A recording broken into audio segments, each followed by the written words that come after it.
সেজে উঠেছে সব জেলার মতো আমার যশোর জেলাও কিন্তু কম চায় না।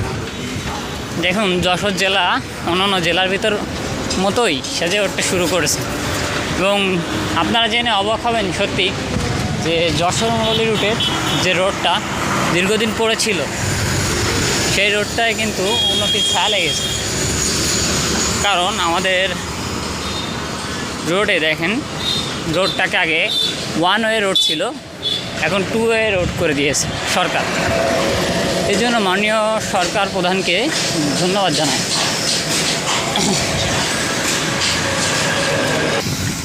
এবং রোডের যে চারিপাশে লাইটের খাম্বা দেওয়া হয়েছে এবং সুদূর অদূরে লাইটটা উদ্বোধন হয়ে যাবে। তখন কিন্তু যশোরের এই রোডটা যশোরের রাত্রে খুব চাকচিক্যময় এবং সুন্দর করে রূপ পাবে টু ওয়ে রোডটা।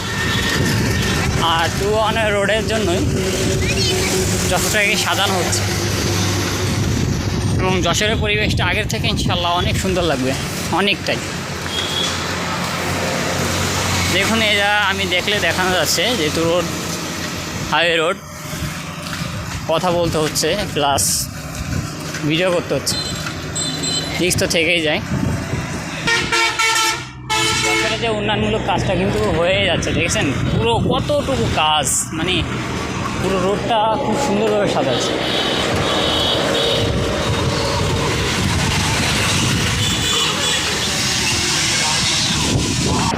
আমরা যারা একসময় ভয় পেতাম খুব যে বক্সারের রোডটা কখনো হয়তো ঠিকই হবে না, আর দীর্ঘদিন এই বক্সার রোডটা নিয়ে অনেক ডিপ্রেশনে ছিল এই জেলার মানুষ। কারণ এই বক্সার রোড দীর্ঘ সময় ধরে ঠিক করার পরেও কিছুদিন গেলে ভেঙে যেত। পরবর্তীতে মাননীয় প্রধানমন্ত্রীর উদ্যোগে এবং রোডটাকে ভালোভাবে সংস্করণ করা হয়েছে, যা এখনও পর্যন্ত বিভিন্নভাবে দৃষ্টান্ত এনেছে। ইনশাল্লাহ সামনে যশোর আরও সহ্যমান হয়ে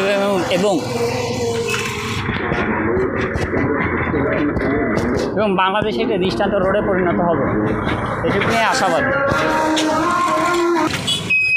এই ভিডিওটা একটা যে জিনিস দেখাবো সেটা হলো, দেখেন সরকারি কর্মকাণ্ড হোক বা যাই হোক না কেন, একটা জিনিস যে এখানে অনাহারে রোডের ভিতরে দীর্ঘ লাইন যানজটের মতো তৈরি হয়েছে। রোডের দুই সাইডে দেখলে বুঝতে পারবেন যে কী পরিমাণ যানজট তৈরি হয়েছে। জিনিসটা সত্যি খুব আজীব লাগে যে এই থেকে কিন্তু যখন তখন বিপদ হতে পারে ব্যাপক আকারে। কারণ টু ওয়ে রোড হয়েও কিন্তু বিপদের আশঙ্কা থেকেই যায়। এই পরিমাণ রোড যদি এই পরিমাণ গাড়িগুলো যদি রোডের পরে পার্কিং করা থাকে, প্রতিটা গাড়ি কিন্তু রোডের পরে পার্কিং। এবং আমার পিছনে রেখে আসলাম যশোরের বিখ্যাত আইটি পার্ক এবং নান্দনিক আইটি পার্কটা আমার পিছিয়ে রেখে আসলাম এবং আইটি পার্কটা ক্রসিং করলাম। এবং আমার সামনে আছে দৃষ্টিনন্দন সেই মন